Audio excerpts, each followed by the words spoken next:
The granite in the Great Pyramid, if you look at the famous King's Chamber, its walls and its roof are, the ceiling of the King's Chamber are all made with gigantic granite blocks. I'm more interested not in how the Egyptians built the pyramids, but how the pyramids helped to build Egypt. The room was quiet long before the answer appeared.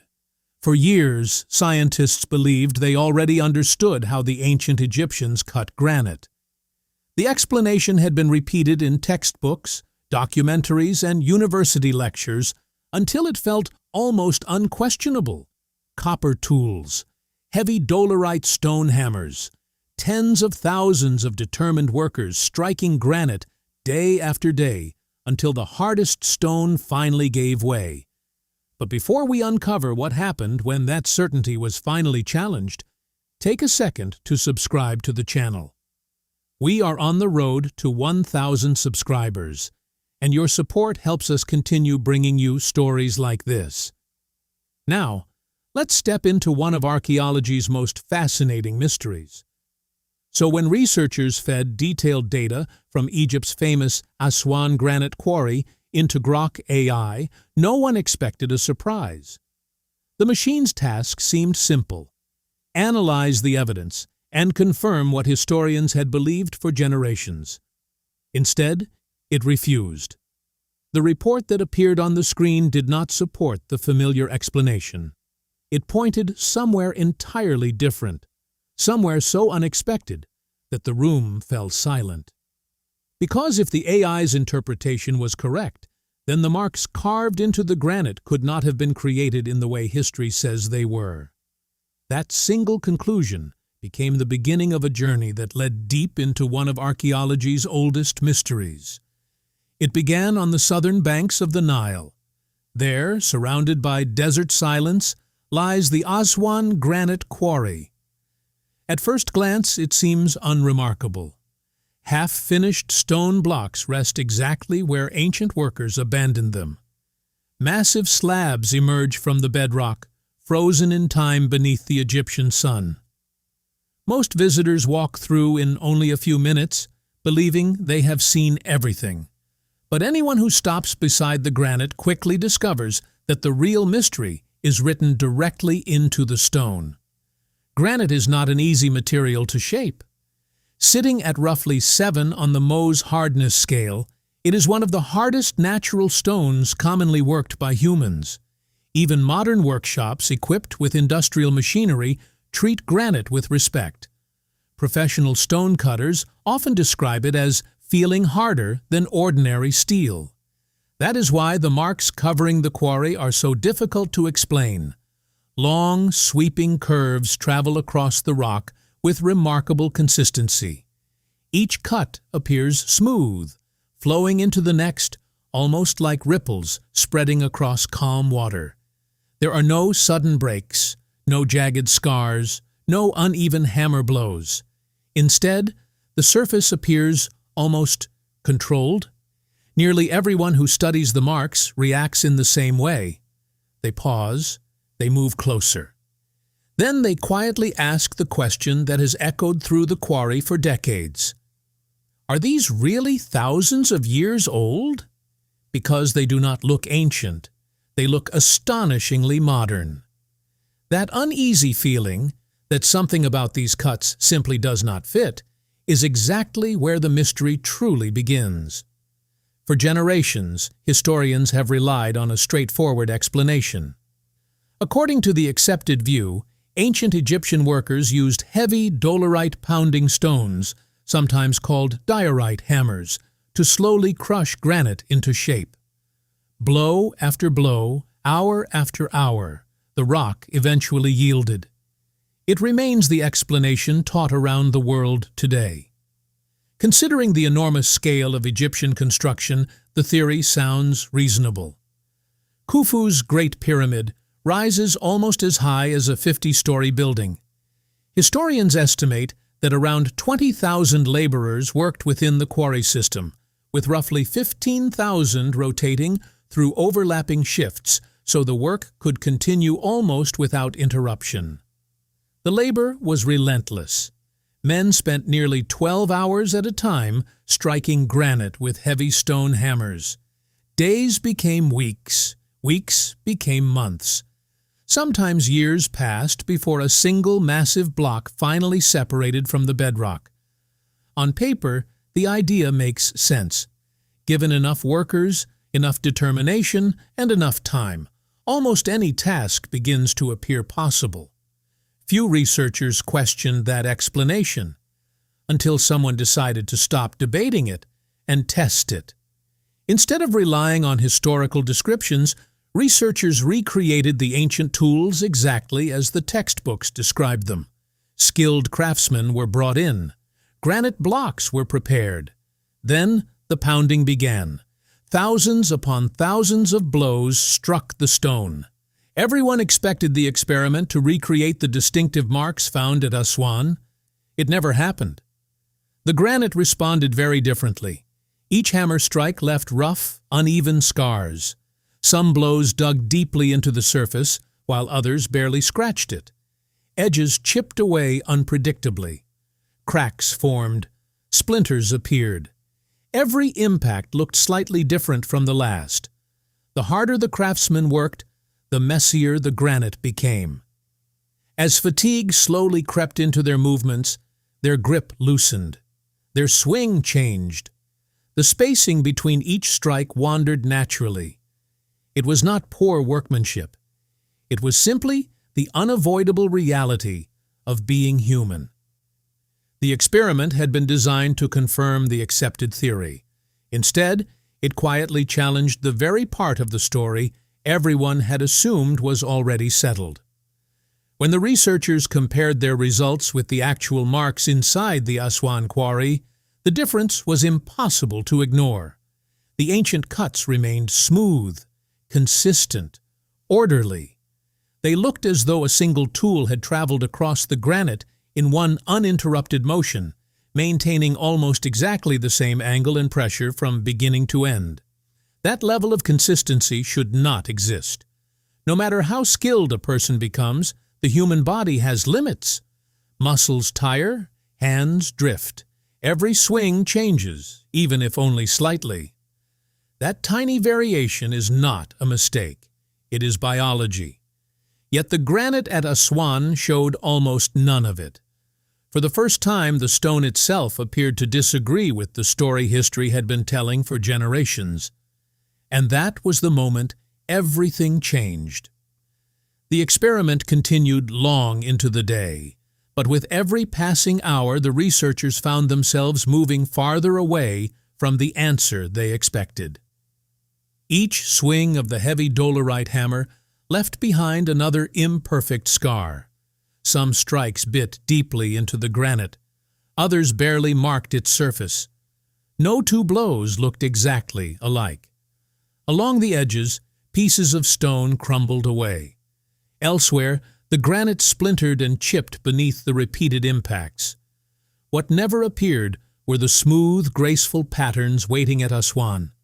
There was no clean spacing, no flowing curves, only the unmistakable evidence of human effort, honest, exhausting, and wonderfully imperfect. Ironically, the most revealing part of the experiment was not that it failed. It was the way it failed.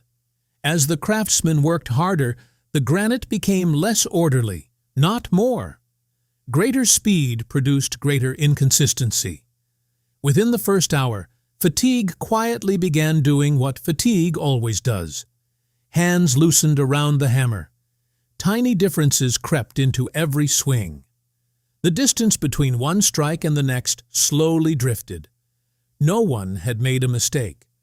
The workers were simply behaving like human beings. The researchers had begun the experiment hoping to confirm the explanation that generations had accepted without question. Instead, they found themselves quietly challenging the very foundation of that explanation. Then they returned to Aswan. The contrast was impossible to ignore.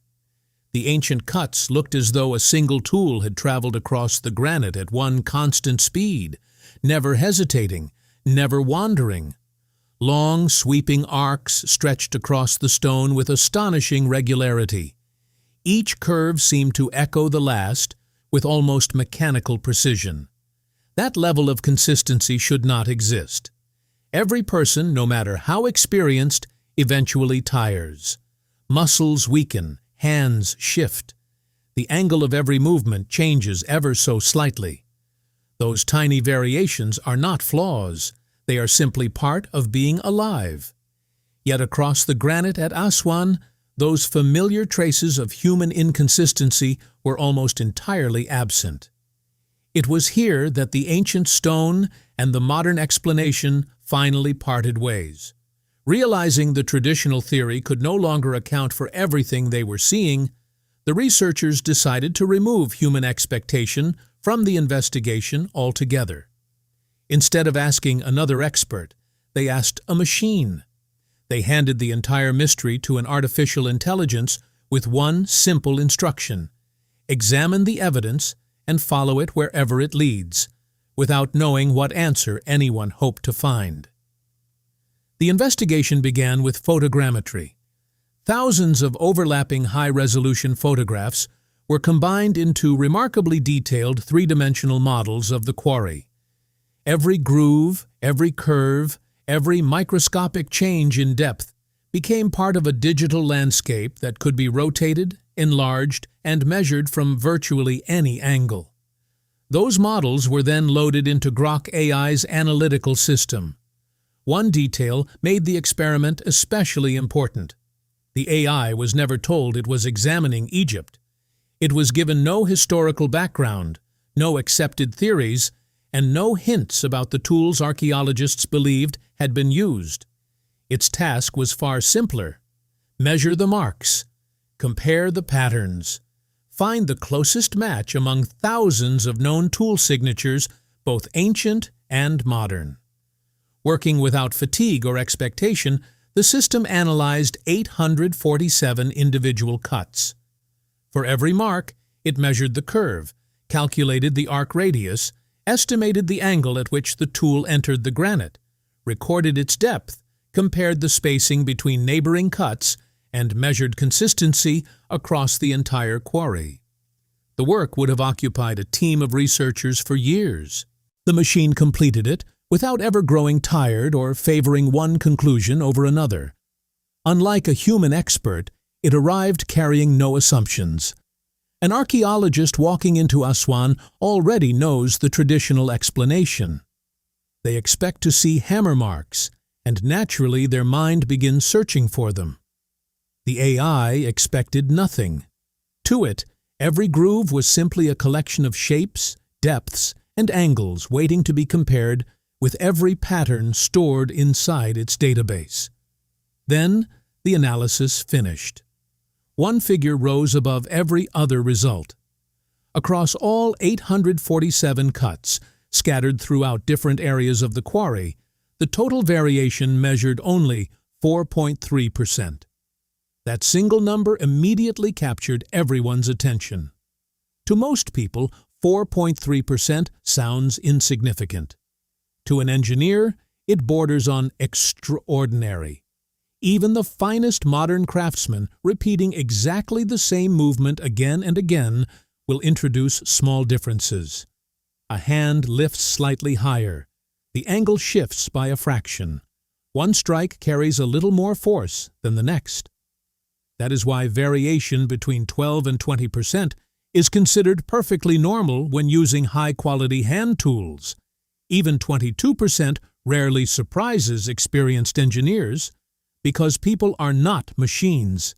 Yet the granite at Aswan appeared to tell a different story. Hundreds of separate cuts, spread throughout a working quarry, differed from one another by only 4.3%. The AI noticed something else as well. The entry angles remained remarkably consistent, almost as though every cut had been planned before the first movement began, and then repeated with unwavering mechanical discipline. Looking across the entire quarry, the pattern resembled something unexpected. Not the work of one skilled craftsman. not even the combined efforts of thousands of laborers, but the repeated signature of a single system performing almost exactly the same action over and over again. That was the moment the mystery stopped being a simple archaeological debate and transformed into something much larger. It was no longer just a question about ancient history. It had become a question about engineering. If skilled human hands naturally produce between 12 and 22% variation, then how could the granite at Aswan display only 4.3%? Who had created those marks? And perhaps, even more importantly, what kind of tool had made them? The AI had finished measuring every groove and every curve.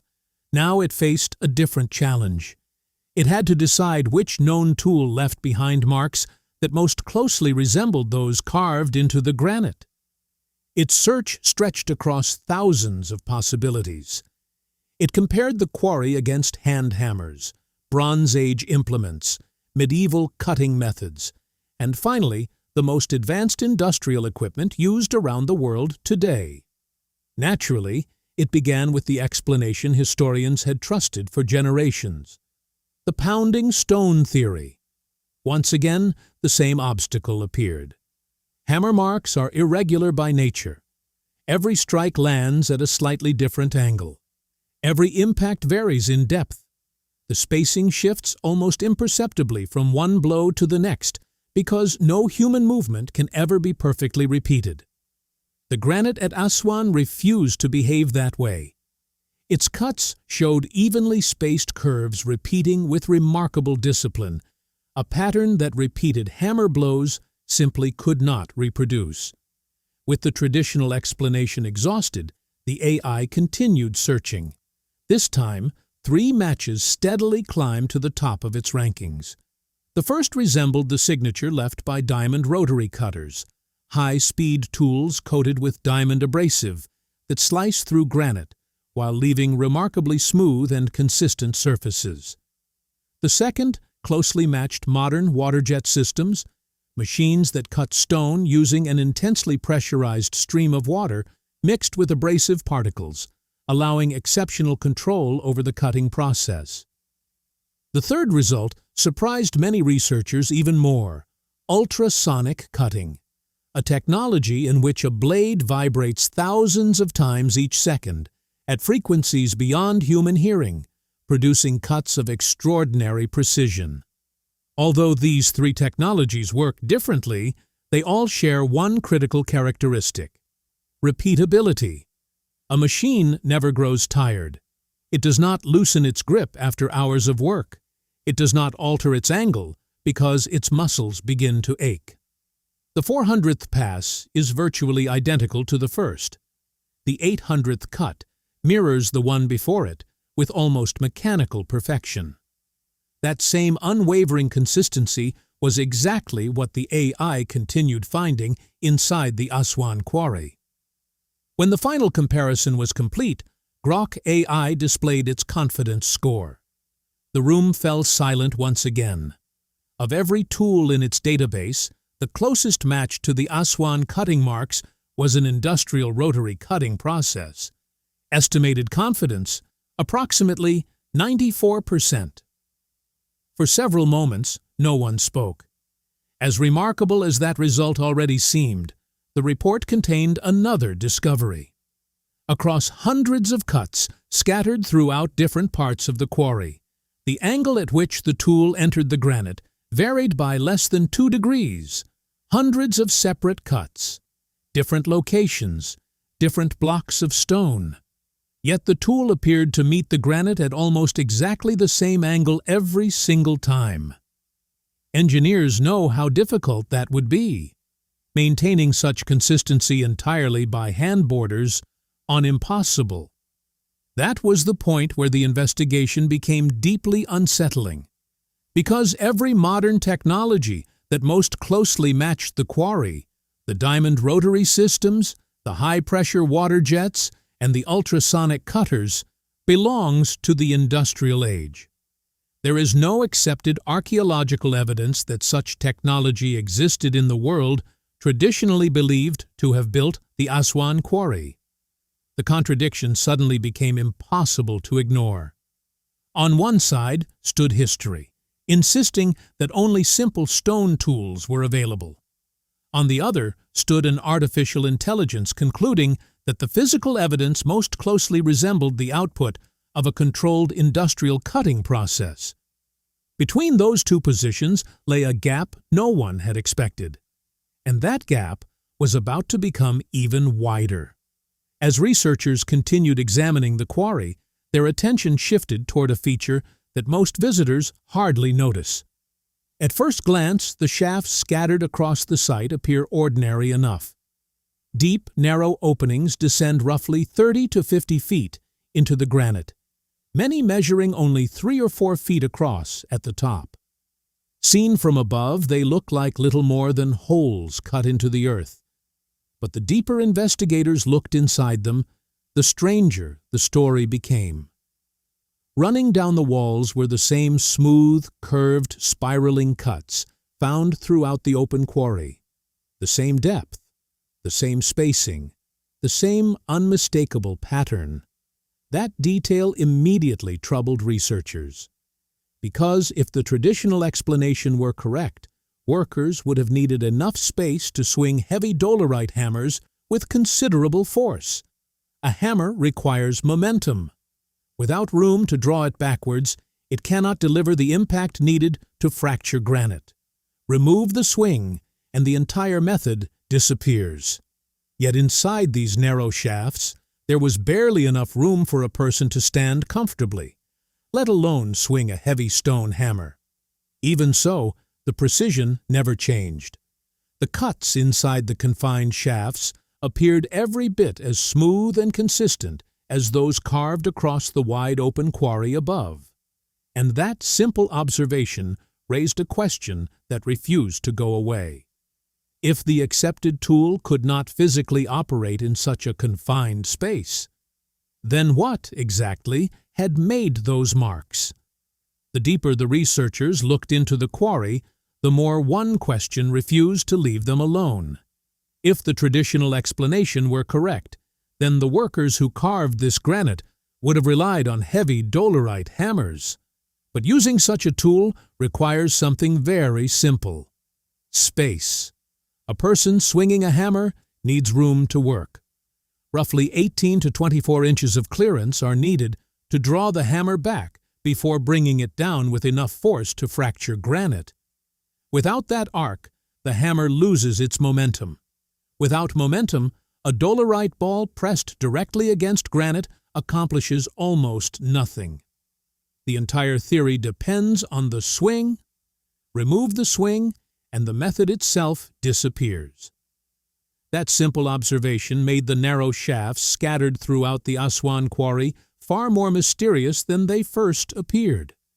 These shafts plunge 30 to 50 feet into the granite, many barely 3 or 4 feet across. Inside them, there is scarcely enough room for a person to stand comfortably, let alone swing a heavy stone hammer with full force. Granite walls press in from every direction. The space is tight, deep, and unforgiving.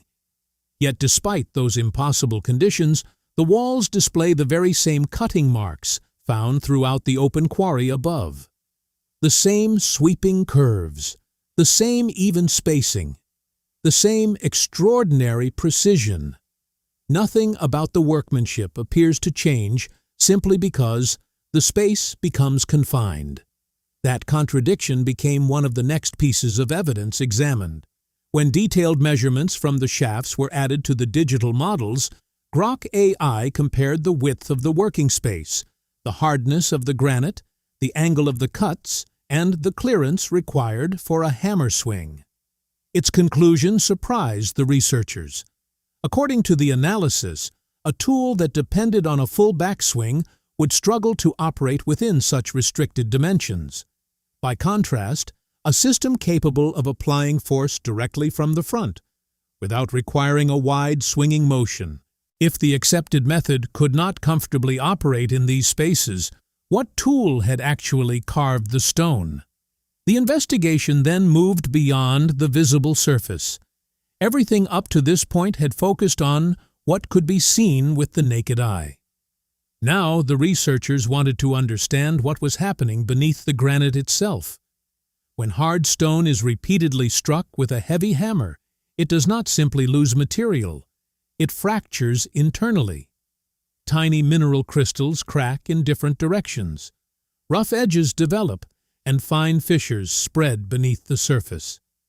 Viewed under magnification, hammered granite usually resembles a tiny battlefield, filled with splintered crystals and stress lines. The granite from Aswan appeared different. Under the microscope, the cut surfaces looked remarkably clean. Instead of random fractures, researchers observed what they described as a sharp, shear boundary separating the cut surface from the untouched stone beside it. Rather than looking smashed apart, the granite appeared as though material had been carefully separated along a deliberate path. Even more surprising was what lay beneath the cut. Researchers reported very little evidence of deep internal damage extending into the surrounding stone. If repeated hammer blows had produced the marks, they expected cracks to continue beneath the surface. Instead, the force appeared concentrated almost entirely within the cut itself. The closer they examined the stone, the more unusual details emerged. At higher magnification, faint spiral patterns became visible across portions of the granite. These delicate marks suggested that whatever created them may have rotated continuously while moving across the surface. Samples collected from different areas of the quarry displayed remarkably similar spiral orientations. The investigation revealed something else as well. Certain areas of the cut surfaces showed tiny zones of concentrated heat.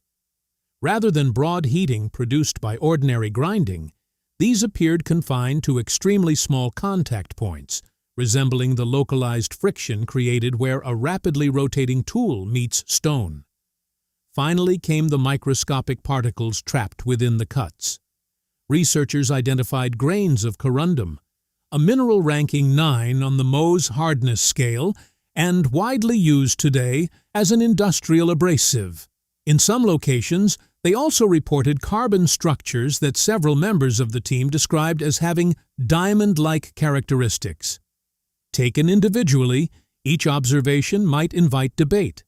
A spiral pattern, a clean shear surface, minimal subsurface fracturing, localized heating, hard abrasive particles. Any one of them might have more than one possible explanation.